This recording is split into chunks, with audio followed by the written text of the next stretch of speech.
एक लड़की पहेली सी टाइपिंग कोचिंग सेंटर में विजय का पहला दिन था। वो अपनी सीट पर बैठा टाइप सीखने के लिए नियमावली पुस्तिका पढ़ रहा था। तभी उसकी निगाह अपने केबिन के गेट की तरफ गई। कजरारे नयनों वाली एक सांवली लड़की उसकी केबिन में आ रही थी। लड़की उसकी बगल वाली सीट पर आकर बैठ गई, टाइपराइटर को ठीक किया और टाइप करने में मशगूल हो गई। विजय का मन टाइप करने में नहीं लगा।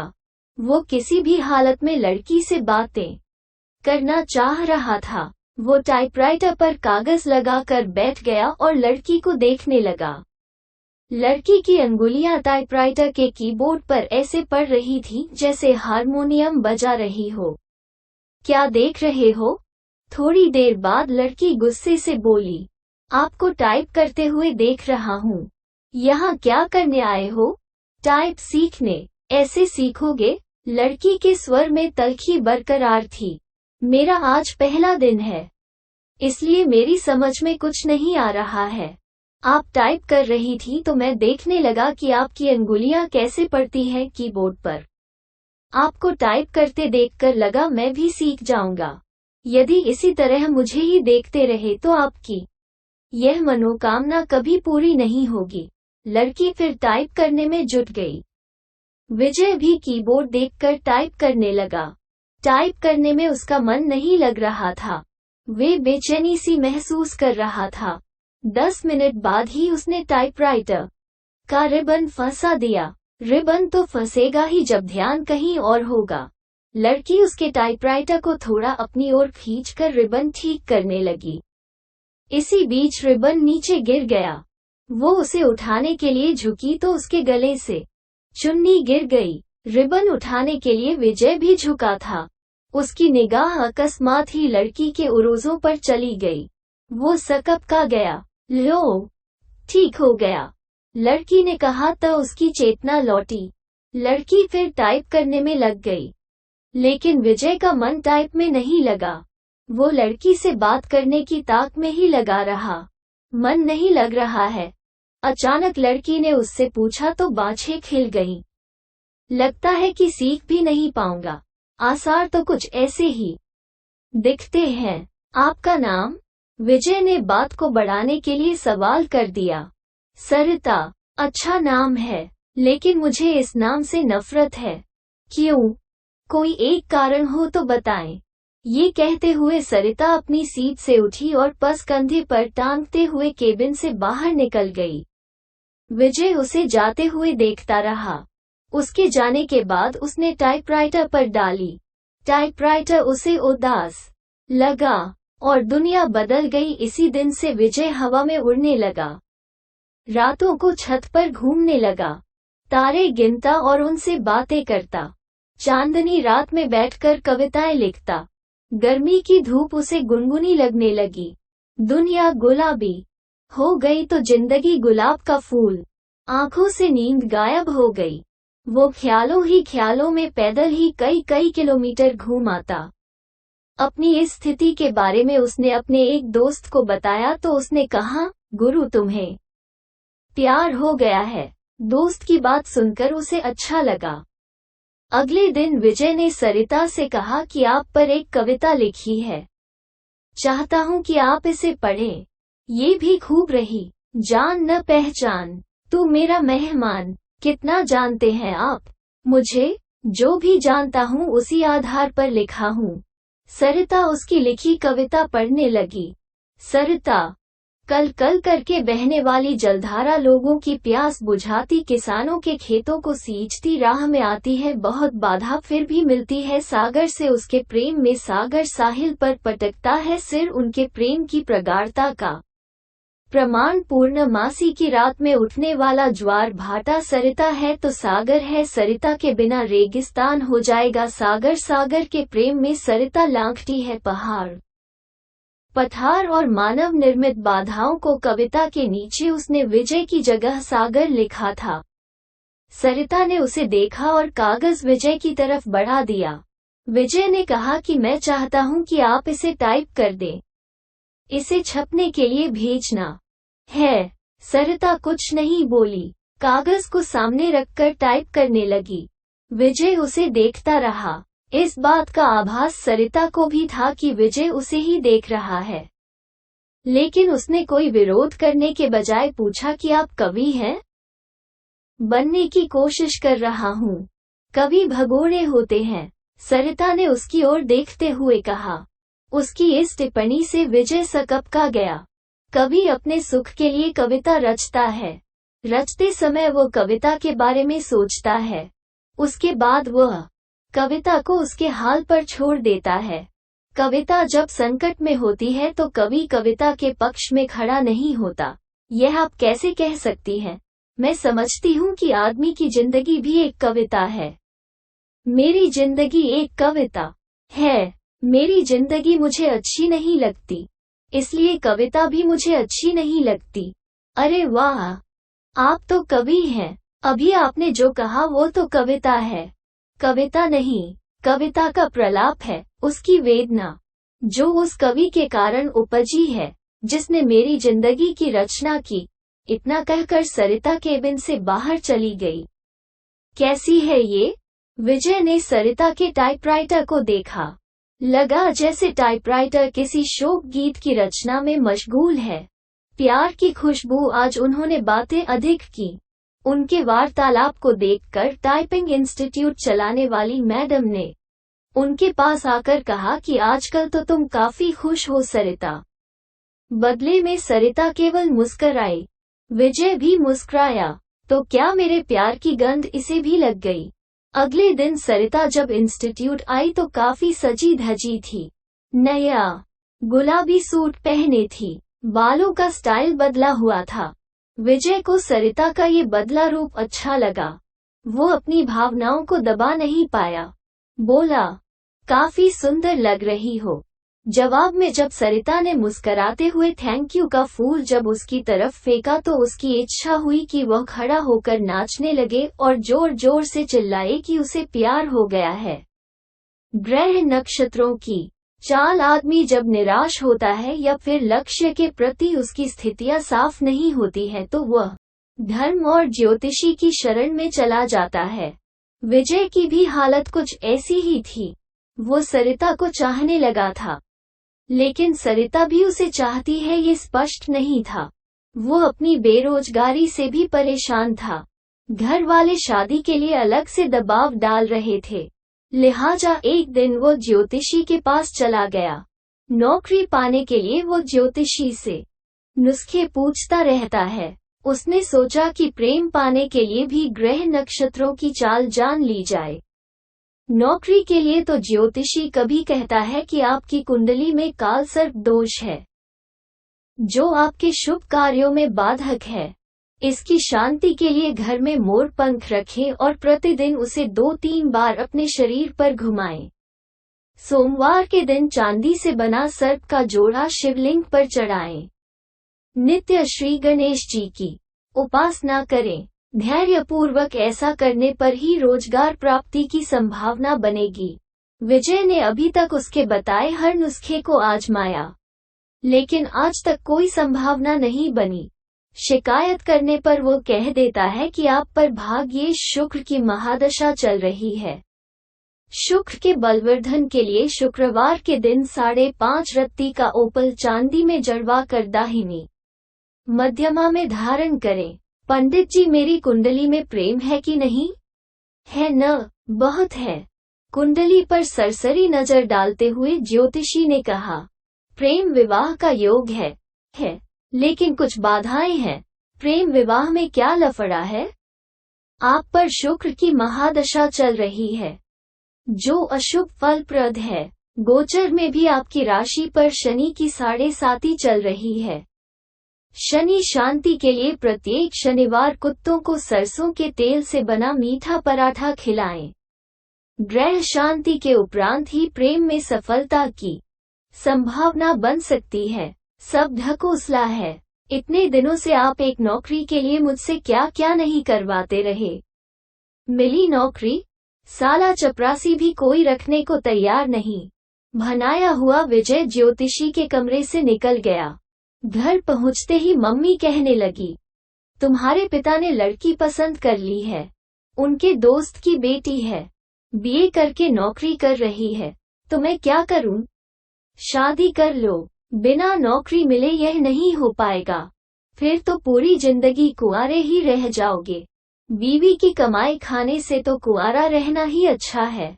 कहते हुए विजय अपने कमरे में चला गया। जिंदगी आसान नहीं। 1 सप्ताह तक सरिता टाइपिंग स्कूल नहीं आई। विजय रोज आता रहा और निराश होकर वापस घर जाता रहा। 8वें दिन सरिता के आते ही वो पूछा बैठा कि 1 सप्ताह आई नहीं। जिंदगी में बहुत दिक्कतें हैं, कहते हुए सरिता अपनी सीट पर बैठ गई। क्या हो गया? मेरी बहन जो बीए कर रही है किसी लड़के के साथ चली गई। दोनों बिना शादी के ही एक साथ रह रहे हैं। ऐसा क्यों किया? उसका कहना है कि यदि वो ऐसा न करती तो उसकी शादी ही नहीं हो पाती। मतलब हमारे घर के आर्थिक हालात। इतना कहकर सरिता चुप हो गई। मुझे नहीं लगता कि आपकी बहन ने गलत किया है। आज की युवा पीढ़ी विद्रोही हो गई है।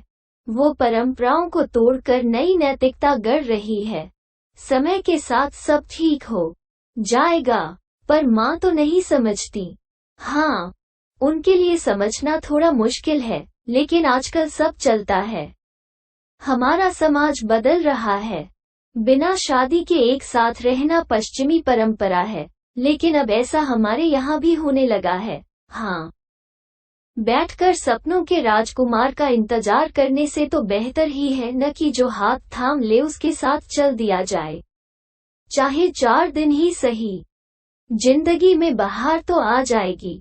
विजय को लगा कि कह दे कि फिर तुम मेरे साथ क्यों नहीं चलती। हम शादी कर लेते हैं, पर वो कह नहीं पाया।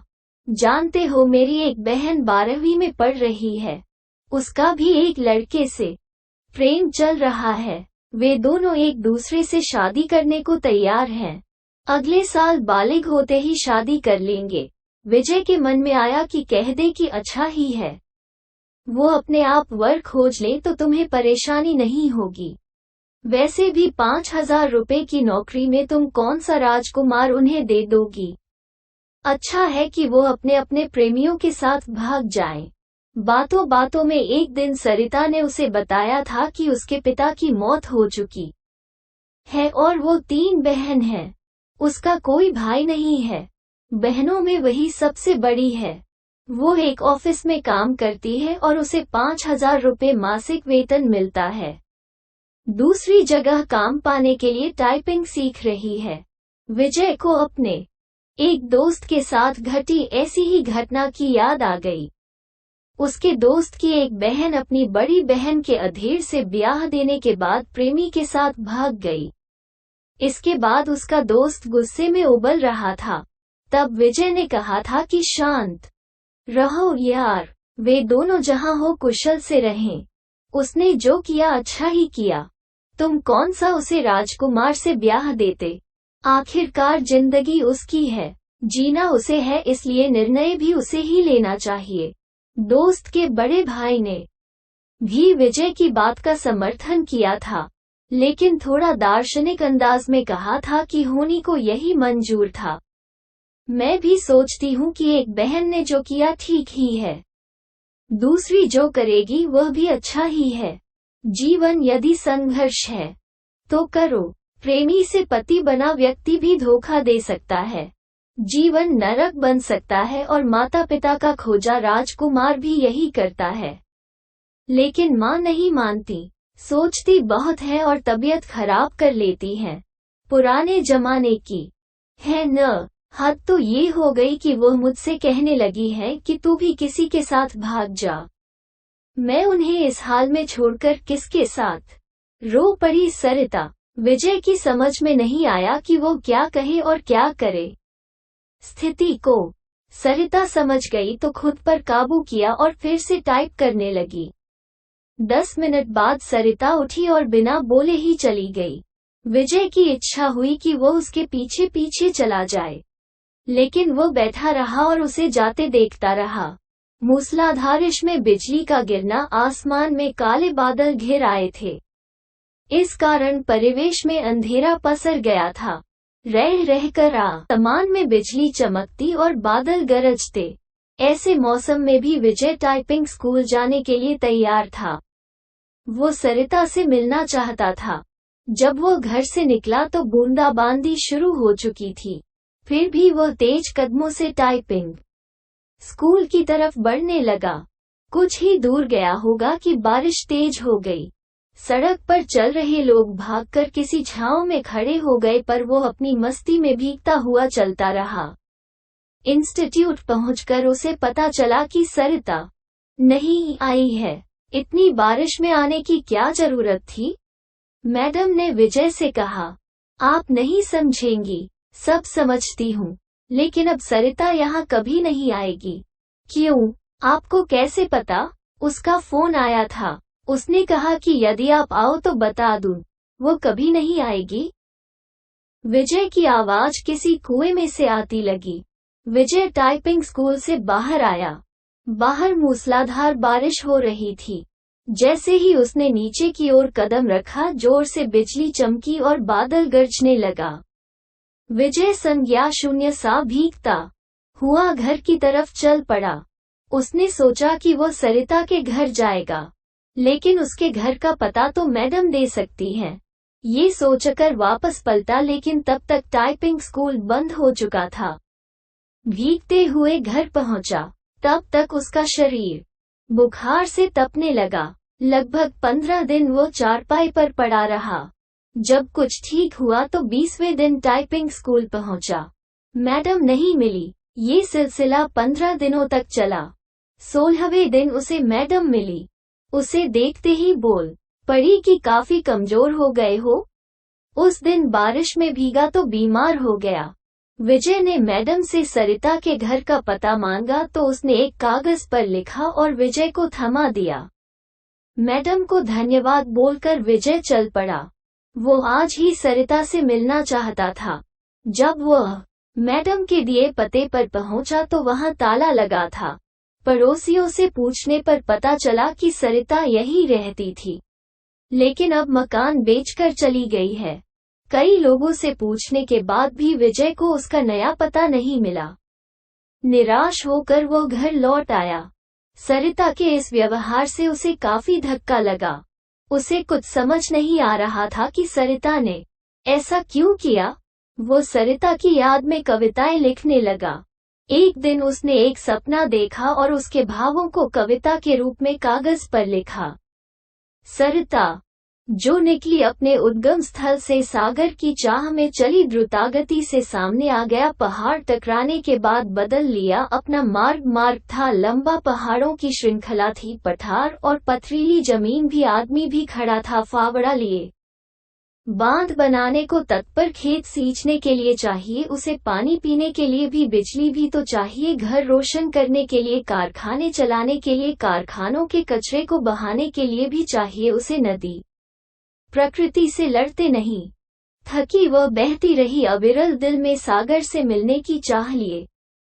भारी पड़ा प्यार, अवरोधों पर पहुंच गई वह साहिल पर, लेकिन मानव ने बना बांध रोक दी उसकी धारा। कारखानों की गंदगी उड़ेल सड़ा दिया उसकी आत्मा को, अपने आंसुओं से धोती रह वह अपना बदन। निर्मलता से मिलना चाहती थी सागर से, विकास उन्मादी मानव ने रौंद दिया उसकी आत्मा को, जिंदा लाश हो गई वो उसके लिए तड़पता है सागर।